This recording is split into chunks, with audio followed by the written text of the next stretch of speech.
This is East Asia Tonight. Good Friday evening, I'm Oteli Edwards. Tonight's top stories from East Asia. It's official. Yoon Suk-yeol's presidency ends. South Korea's top court has voted unanimously to dismiss the impeached president. He's apologized as protesters flood the streets, some jubilant, others in despair. Now, shockwaves tore through markets for a second consecutive day after President Trump's tariff bombshell, as leaders signaled readiness to negotiate, but also threatened counter tariffs. Now, Japan's Prime Minister calls Trump's tariffs on Japanese goods, quote, a national crisis ahead of cross-party talks on mitigating the impact. And speed bumps in getting help to quake-hit parts of Myanmar as the UN accuses the military of limiting aid. Temporary field hospitals are now treating the injured as the death toll surpasses 3,100.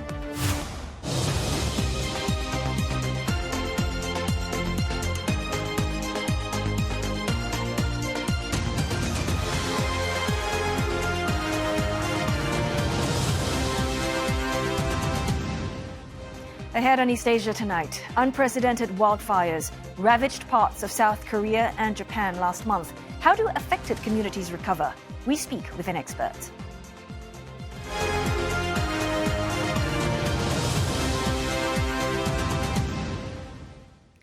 South Korea's constitutional court has voted to dismiss impeached President Yoon Suk-yeol, ending months of political turmoil after his brief martial law declaration last year. Well, Mr. Yoon has apologized, saying he is sorry for failing to meet the people's expectations. Well, the court's 8 judges issued their ruling after a unanimous vote. They say the ex-leader's short-lived martial law violated the core principles of the rule of law and democratic governance, and he deployed troops to parliament for, quote, political purposes, violating the political neutrality of the armed forces. Well, Mr. Yoon's senior aides, including the chief of staff, have reportedly offered to resign en masse. Friday's decision now sets in motion a race to elect the next president within 60 days. Acting President Han Duck-soo and the Election Commission are eyeing June 3rd as the likely date to hold the polls, but a final decision has not been made. Until then, Mr. Han will hold the position as the country's interim leader. Registration for potential candidates opened today.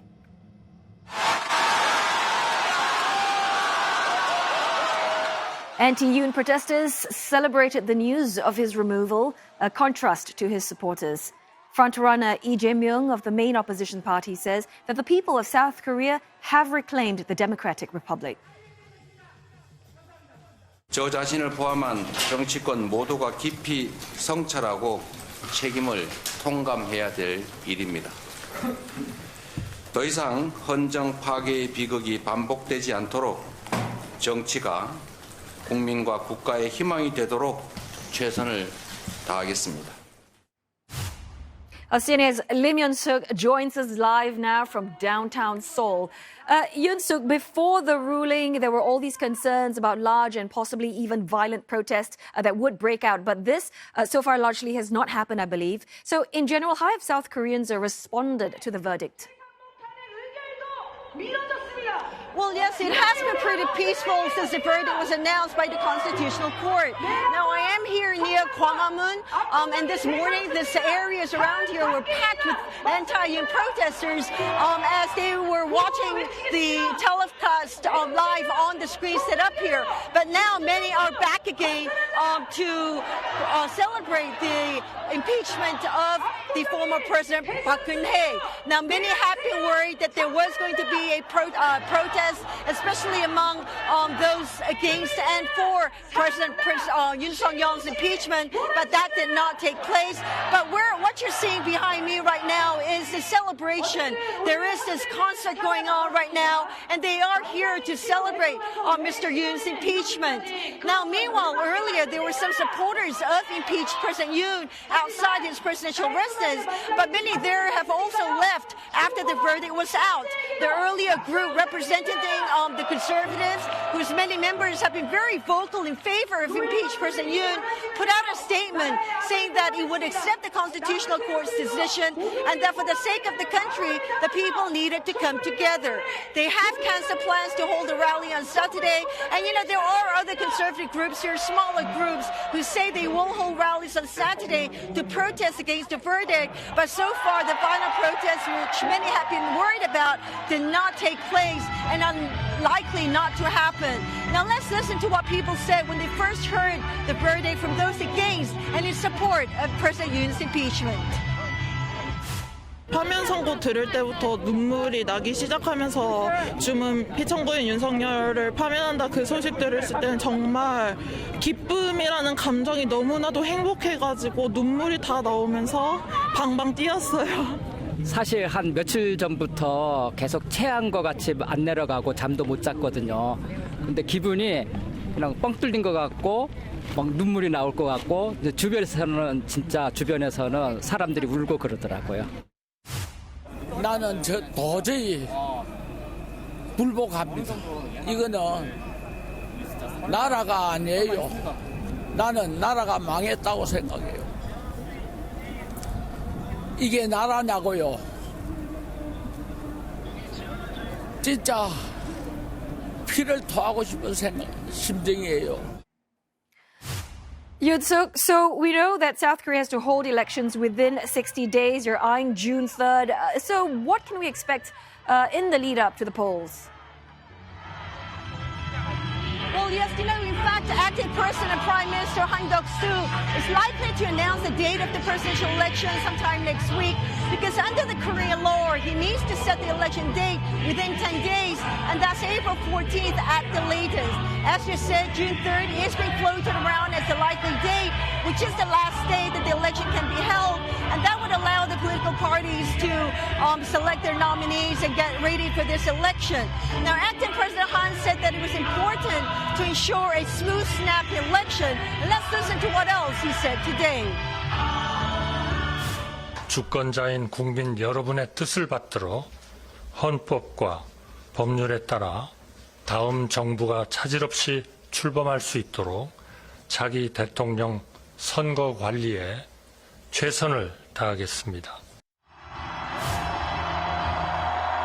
Now, right now, polls show Lee Jae-myung is the main opposition Democratic Party leader as they're leading the polls here in South Korea with no strong contenders from the ruling party. But, you know, the ruling party members have been reluctant to come forward and say they will run in the snap election ahead of impeachment day. And so it is likely that they will start coming forward soon. Reports saying that Hong Jin-pyo, a mayor of the conservative stronghold Daegu, has already come forward saying that he will be resigning from his post and will be running in the next presidential election.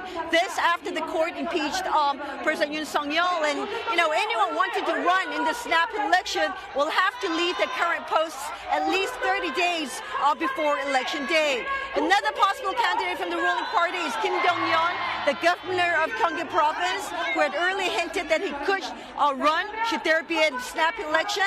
And last of all, there's also Han Dong-hoon, who led the ruling party when impeached President Yoon declared their martial law and voted together with the opposition leaders to reverse the martial law decree, and he is also likely to run. Now, several names out there, but so far no one has come forward stating that they will run in the upcoming election.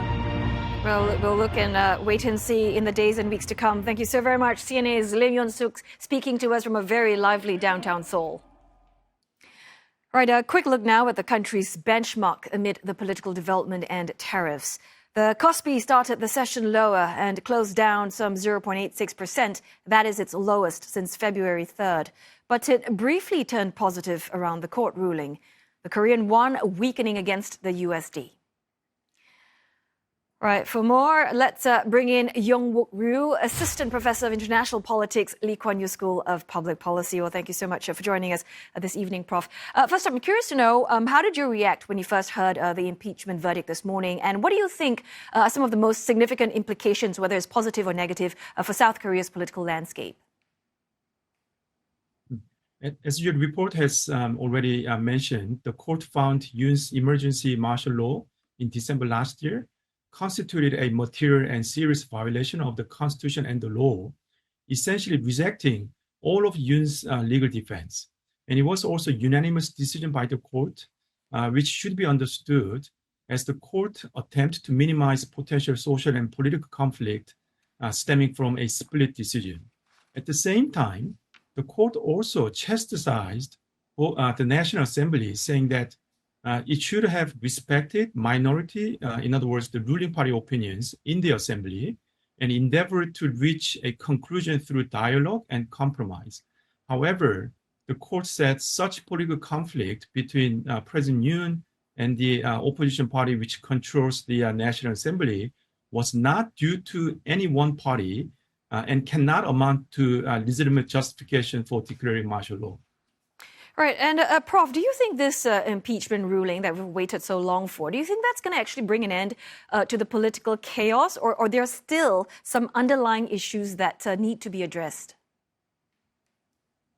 So far, there has not been any major outbreak of violent protest against the verdict by Yoon's supporters, even though they must be hugely disappointed with the court's ruling. The abnormal state of politics that prevailed in South Korea for the last 4 months has come to an end, and we are likely to see more normal kind of political contestation from now on as Korea moves into the election campaigns period.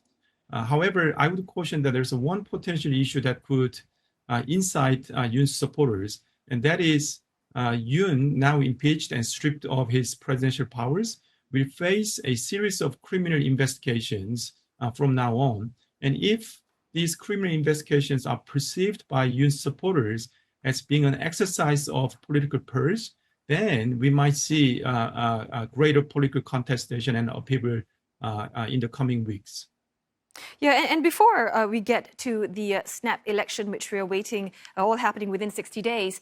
Now, we have seen a lot, based on Yoon's experience. I'm wondering, all these future leaders, they're looking at Yoon and what he went through. What do you think are some of the key takeaways they can derive from his experience, and how is that going to impact their approach to governance, to leadership? I think there are two main lessons here. The first is that power must be exercised in accordance with the Constitution and the law, not according to whimsical political judgment. No one, including president, can be above the Constitution and the law, and the exercise of power must be in accordance with the law. And it is a lesson that must be learned by all politicians in South Korea. And the other is that political actors must learn to make compromise through dialogue in a democratic system, rather than trying to delegitimize each other. And the court said that doing so, in other words, delegitimizing the other side, is dismantling the basis of democratic ideas and democratic governance. And that's why the court chastised both the National Assembly and the president for the political conflict that they created. And therefore, this was not due to a fault of any one party. So now, just sort of looking ahead at the snap election, and one of the top contenders, of course, is Lee Jae-myung. Do you think that his leadership style and his experience make him better equipped to navigate, whether it's foreign policy or its relationships with other major world powers like US and China?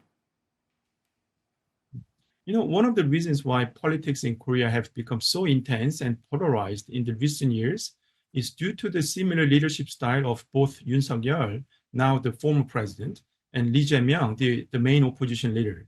Both men seem to prefer strongman leadership style and have shown clear desire to maintain a very firm control of their own party, right, internally, giving little space and voice to the other groups within their own political parties.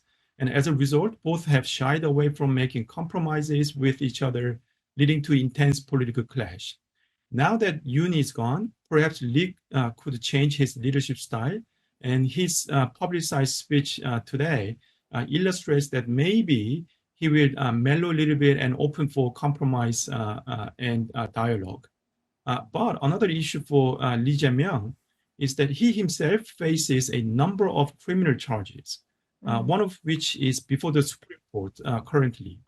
Although none of these criminal cases are likely to be concluded before the upcoming presidency election, their development between now and the election day could affect Lee's presidential campaign. Now, of course, all these things are taking place at a time when South Korea needs to face increasing competition from China and needs to deal with the tariffs coming from the United States. And until such a time that we have a clear political leader in South Korea, I don't think there will be much progress to be made in South Korea vis-a-vis China and the United States. And also we've seen, through Yoon's impeachment, South Korea seems rather divided, the people taking sides, obvious sides. How do you think the future leaders need to work to heal the rifts and unify the nation? The political compromise has never been part of political culture in South Korea recently. And I think one of the major lessons that all politicians in South Korea should learn from the entire saga is that for a well-functioning democracy, not only do you need active participation by citizens, not only do you need functioning institutions, but also there's got to be political culture of dialogue and compromise that accepts the other as being a legitimate political group that can sit at the negotiating table. And then both sides need to hear the other's concerns and come to some sort of compromise and conclusion rather than continuing this intense political battle that's seeking to demonize the other side. So dialogue and conversations, probably some of the key lessons that we have learned from Yoon saga. Thank you so very much for that discussion, Young-Mook Ryu, Assistant Professor of International Politics, Lee Kuan Yew School of Public Policy. Now, we are going to go for a short break now, but coming up next on East Asia Tonight, a roundup of trading action from across the region and expert analysis as investors assess the impact of U.S. tariffs. And a day after slapping China with 34% additional tariffs, President Trump says Beijing could get a reprieve. Stay tuned to find out what the caveat is.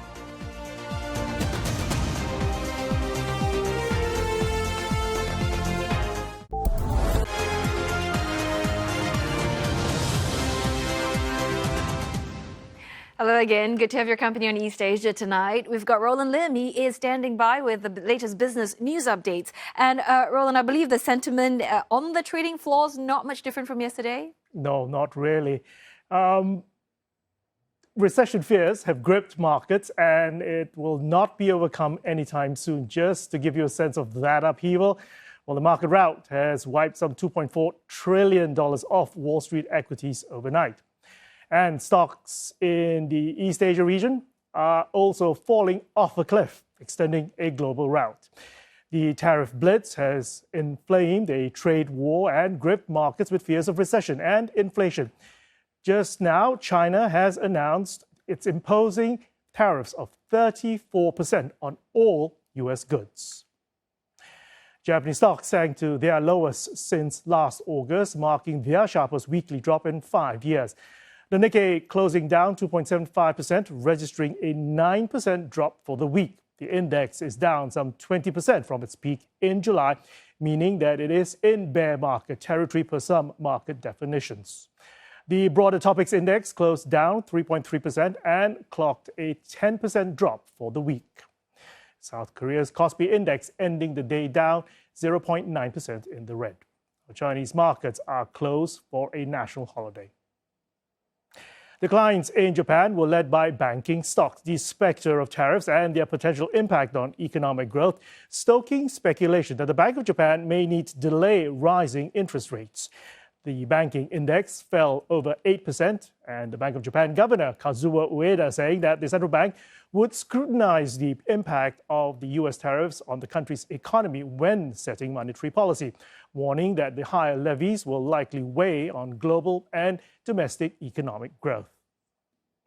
Car makers are under pressure too, as Mr. Trump's auto tariffs took effect. Now, Nissan said it'll stop new orders for 2 Mexican-built SUVs for the U.S. market. As U.S. tariffs spur fears of the country's fragile economy, Japanese Prime Minister Shigeru Ishiba has called the imposition of levies, quote, a national crisis, vowing an unprecedented response. Now, he told lawmakers his government will decide the most effective response to the reciprocal tariffs. The 24% levies announced yesterday by the White House is in addition to a 25% tariff on auto imports that came into effect earlier this week. Mr. Ishiba says the response could include retaliatory measures or escalating the issue to the World Trade Organization. The Japanese premier is hosting talks today with party leaders on mitigating the impact of the tariffs. After years of stop-start growth and frozen wages, the world's fourth biggest economy finally appeared to break through years of deflation as prices and wages began to rise. In a hugely symbolic move, the central bank raised interest rates for the first time in almost 2 decades back in January. That shift led to a broader reassessment of Japanese stocks by global investors. Analysts say whether that growth trajectory can continue depends on a large extent on what happens in the U.S. Now, the U.S., the world's biggest economy, is the main market for Japanese automakers, the country's economic growth engine, as well as other industries. U.S. mobile marketing platform AppLovin has confirmed in a bid for TikTok's assets outside China. That's a day before the deadline for the video short sharing app to find a non-Chinese buyer or risk getting banned from the U.S. AppLovin said that its regulatory filing that it was a preliminary proposal and there was no assurance that it can proceed. The U.S. firm joins a growing list of names looking to buy over TikTok's assets outside of China ahead of the April 5th deadline. Amazon and a consortium led by OnlyFans founder Tim Stokely are among those said to be in the running. Blackstone is also reportedly in discussion with ByteDance non-Chinese stakeholders. The Trump administration previously said it was in touch with 4 different groups on the sale.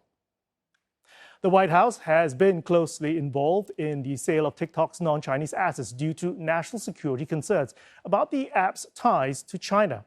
U.S. President Donald Trump has also signaled that he may be willing to reduce tariffs on Chinese goods in exchange for Beijing's approval on the TikTok sale. I think that China maybe will call and say, well, we're upset with the tariffs, and maybe they want to get something a little bit in order to get TikTok approved. Who knows? TikTok's future in America has been in the air since the passing of a law last year that required owner ByteDance to divest TikTok by January 19th. The app briefly went dark before that deadline, but was restored after Mr. Trump signed an order giving it a 75-day reprieve, due to end tomorrow. As the White House insists, the American economy will emerge victorious even as markets extend a global sell-off. Now, prominent American economist Stephen Roach told us earlier that U.S. President Trump's rollout of massive tariffs puts the future of rules-based global trade at risk and may also backfire on the American economy. I honestly don't think the president has a clue as to what he's doing. This is just a reflection of his deep-held philosophy that goes back long before he became a politician, that America is getting ripped off by the rest of the world, and he represents a strong view of retribution that the world should pay for abusing the United States over most of the post-World War II period. I think there's a good chance that the actions that he took yesterday on April the 2nd in the United States will backfire. The risk of a U.S. and global recession is mounting, but I think, we've always come to know that recessions are temporary.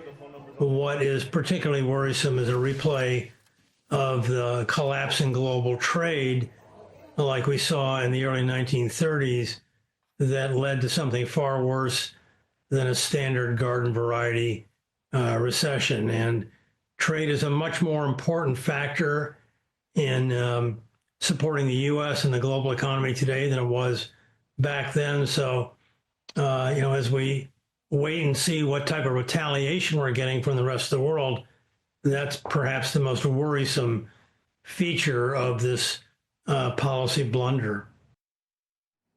And that's your business news this Friday evening. Oteli. Thanks so very much for that, Roland. Well, we are going to go for another break now, but coming up next on East Asia Tonight. Scenes of a miraculous rescue in Mandalay. days after a massive earthquake struck the already war-torn country.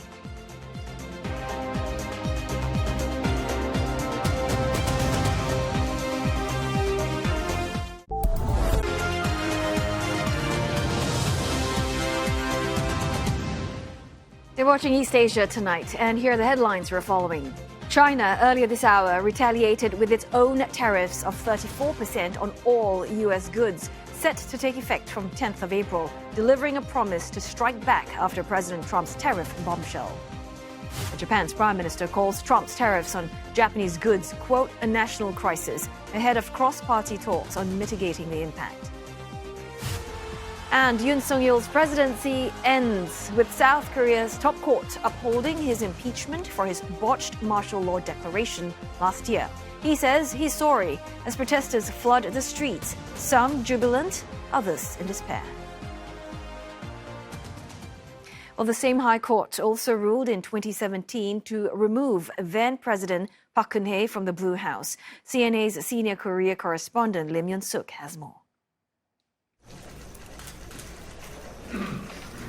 A stunning fall from grace for Yoon Sung-yeol, who became South Korea's president in 2022.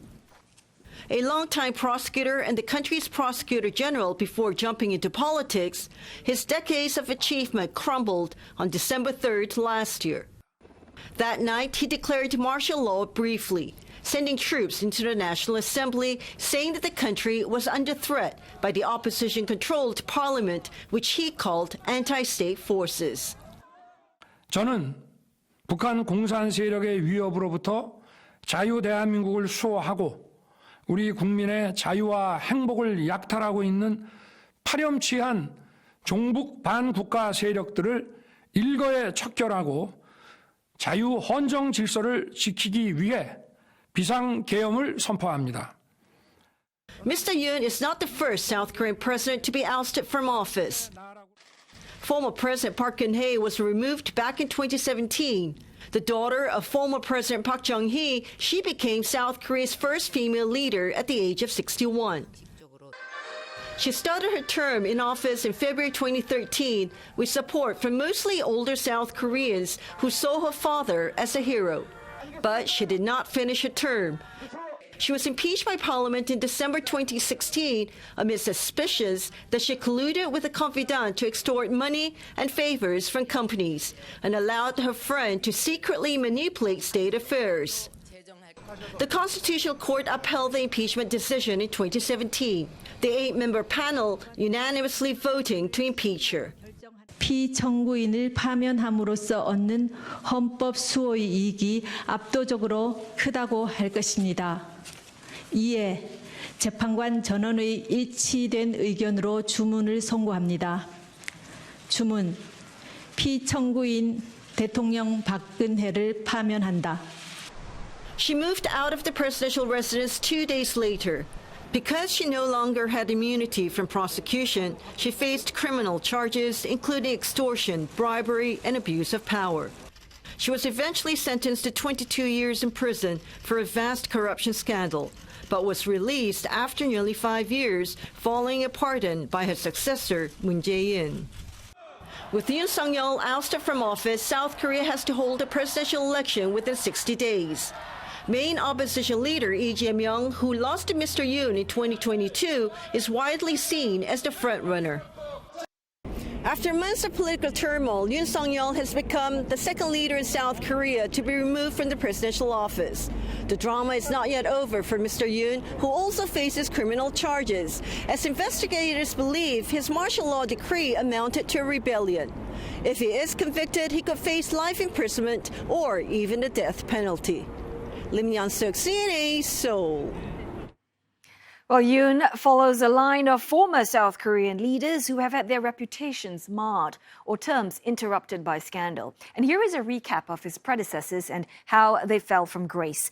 Now, former leader Lee Myung-bak, in power from 2008 to 2013, was sentenced to 17 years in prison for corruption in 2018. Now, he was found guilty of taking bribes from Samsung, but his jail term was cut short after Yoon granted him a presidential pardon in 2022.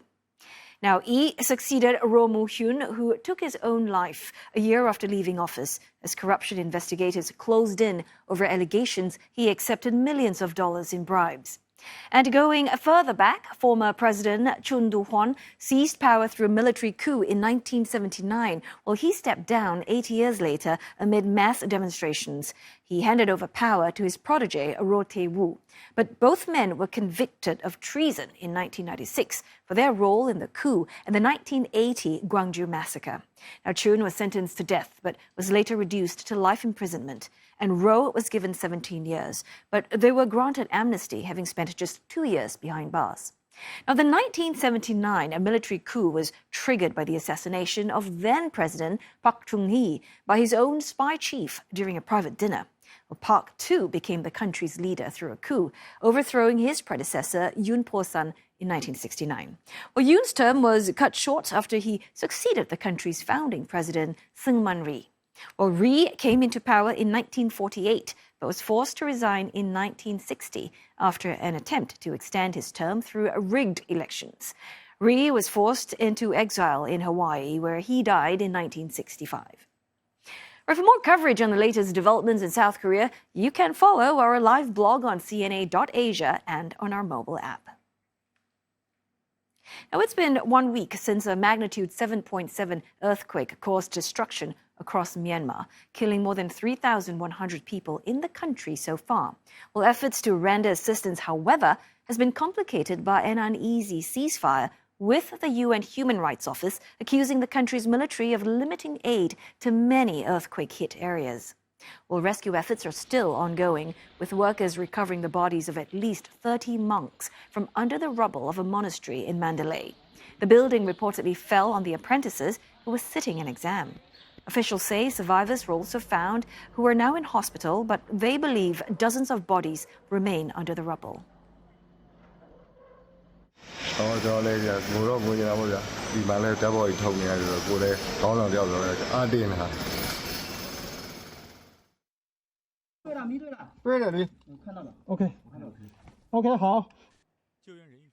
Still, there are miracles on the ground, and you're looking at the moment Chinese rescuers pulled out a survivor on Wednesday after hours of careful drilling and digging.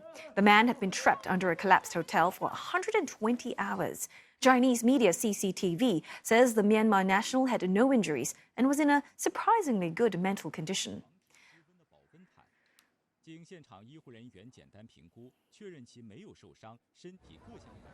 Temporary hospitals have been set up to treat the injured after the quake damaged medical facilities, many which are now overwhelmed with the wounded.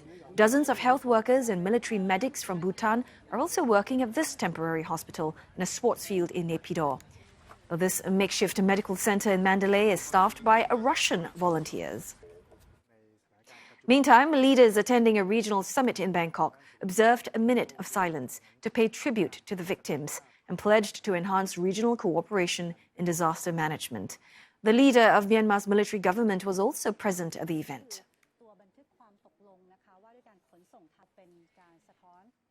Breaks up next. Coming up on East Asia Tonight, survivors reeling from South Korea and Japan's recent wildfires are now having to rebuild everything from scratch. And how is India growing as an Apple manufacturing hub as a tech giant pivots away from China? Details in just a moment.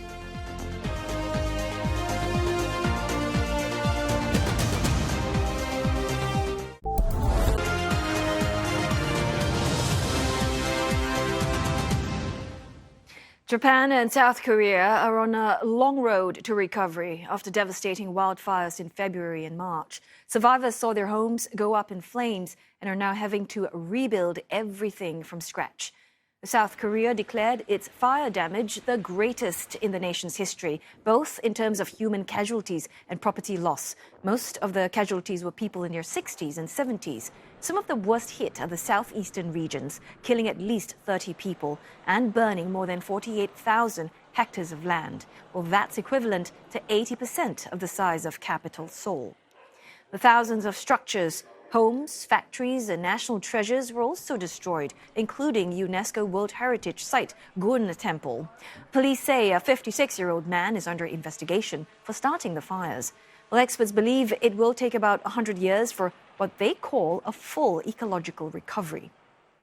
Japan also battled a massive wildfire in the country's northeast, the worst in more than 50 years. At least one person was killed and more than 4,000 residents were evacuated. The fire started in late February, raging over 12 days before they were brought under control. Officials also say that they have managed to contain fresh outbreaks in western prefectures that broke out last week. Now, for more insights on the recovery in Japan and South Korea, we turn to David Bowman. He's wildfire expert and professor at the University of Tasmania in Australia. Well, thanks, Prof, for joining us this Friday evening. Well, the deadly wildfires that we know have come under control, but there is concern of these elevated levels of ultra-fine dust in some of the affected areas. So, Prof, can you just describe to us the potential health risks associated with this type of pollution, especially for young children and the elderly? Yeah, so what we've found, there's two concerns with air pollution. The smoke from the fires can be extremely dense, and the particles in wildfire smoke are different from standard urban air pollution. And they go into the body and they can cause, believe it or not, they can affect the heart because they get into the bloodstream. So it's not just the lungs, it's also the heart. And one of the things we notice after fire events is an increase in heart disease. The smoke is also really very bad for pregnant women, for the developing baby. So there's a lot of, quite immediate risks with smoke. And then after the fire, particularly these new sorts of fires we're seeing, that we will see a lot of material in the ash. And as people go back to try to interact with the burnt properties and so on, they can stir up a lot of toxic material. So it's actually very important to be careful with the debris and the ash. This is quite an important issue, and you'll notice certainly the LA fires, a lot of people are wearing respirators because of these unusual compounds that have been burnt in these, essentially a mix of a wildland and an urban fire event. Yeah, it's very interesting what you've highlighted, that, stirring up toxic materials, that's one, and also increase in heart disease. I wouldn't have thought that.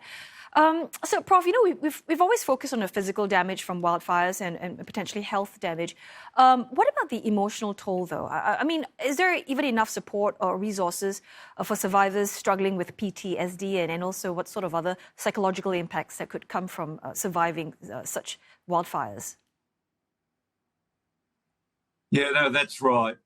Here in Australia, where fire is part of our environment, and it's common with many, many fire events, what we do know is that communities that are affected by fire, they generally do quite well immediately after the fire because there's a lot of interest. The media is interested in the story. They're still sort of operating on adrenaline, I suppose, in recovery. And then after that, there's generally a really big slump, and these effects of the trauma from losing, your livelihood or your house and your possessions and so on, for some people actually, they never really get over it. They suffer an immense amount of grief and psychic disruption. So, we're very concerned that you see these fires that are burning, particularly it can have a strange effect with certainly historical structures and destroying natural environments that people are very fond of can cause an enormous amount of despair and suffering in communities. And so it is important that in the recovery effort, that's understood. And one way to help is to try to restore particularly the environment, to get things growing again and getting people to trying to not only rebuild, but also to create an environment that's something they can love again, I suppose, would be the better way of saying it. And there's this European study basically suggesting that there is a link between the wildfires and climate change. Should this then serve as a warning for cities like Tokyo and Seoul to enhance their fire preparedness and mitigation strategies?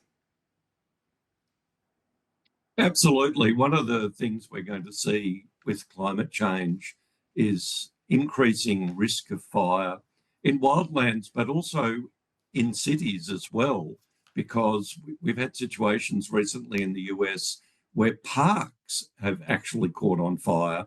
You know, so you have green spaces, they can actually burn if the climate is sufficiently dry and you have warm weather. So, you know, urban parks, and then you have these very dangerous wind-driven fires.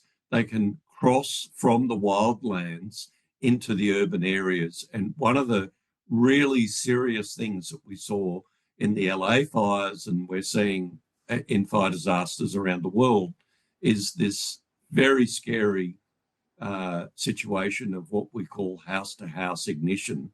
So the fire from the forest will burn into the surrounding urban area and ignite enough houses, you can get a chain reaction. And it's theoretically possible under the most extreme conditions that we could actually lose or have major impacts on large urban areas. And that's extremely concerning. And obviously we need to be thinking about climate change and mitigating climate change as fast as we can, but also managing the fuels that are becoming more available to burn because ecological systems are becoming more stressed from these drier and hotter conditions. Yeah, the house-to-house ignition, it's a scary thought. But thanks so very much for sharing your knowledge and insights with us, David Bowman, wildfire expert and professor at the University of Tasmania in Australia. Turning our attention to other news now. India is emerging as a major Apple manufacturing hub, with reports that key supplier Foxconn plans to produce up to 30 million tons of iPhones this year in India. Well, that's around twice last year's volume. Well, the double down comes as the US tech giant pivots to India as part of its strategy to diversify manufacturing beyond China. Ishan Garg reports from New Delhi on Apple's growing presence in the country and what it means for India. This small electronics store in India's financial capital of Mumbai bears the sign of Apple's slow but growing presence in India. Apple products now make up about 1/5 of Devan Shukla's total sales from nearly zero a few years ago. But growth has been modest. Apple's popular iPhone, for example, still only captures a quarter of India's smartphone market. It's largely due to its price point, which includes import costs. Retailers like Maxtech hope the price will go down if more manufacturing comes here. अभी जो margin है मैं आपको पहले भी बोला कि 1 to 2% है. अगर इंडिया में मैन्युफैक्चरिंग वो ब्रांड होता है तो बेसिकली नॉर्मल मार्जिन तो बढ़ने ही वाला है. जैसे 5 to 7% यानी नॉर्मल जो ब्रांड है वो कंपैरिजन में आ गया तो हमारे लिए भी अच्छा है वैसा. Apple may have opened its first stores in India in 2023, but its presence here came years before.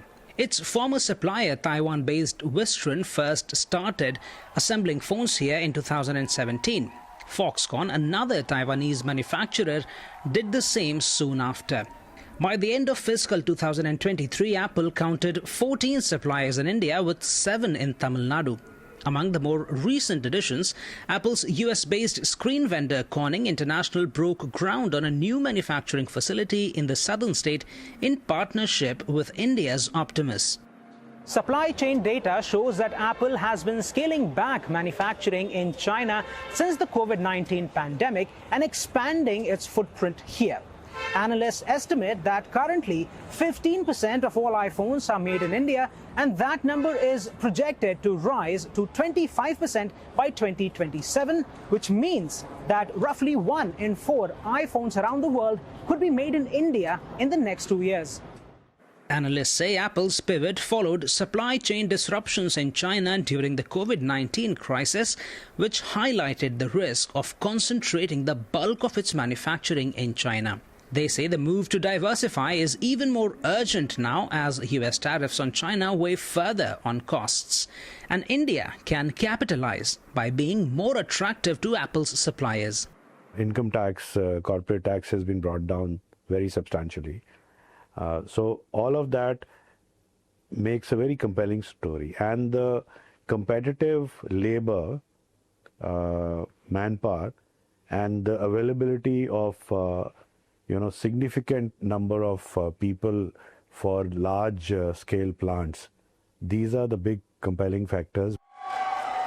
It's not just the federal government offering benefits and incentives. States such as Tamil Nadu, Karnataka and Gujarat are also competing to bag Apple's business. There are capital subsidies of 10, 15, 25%, even higher than that by the state governments.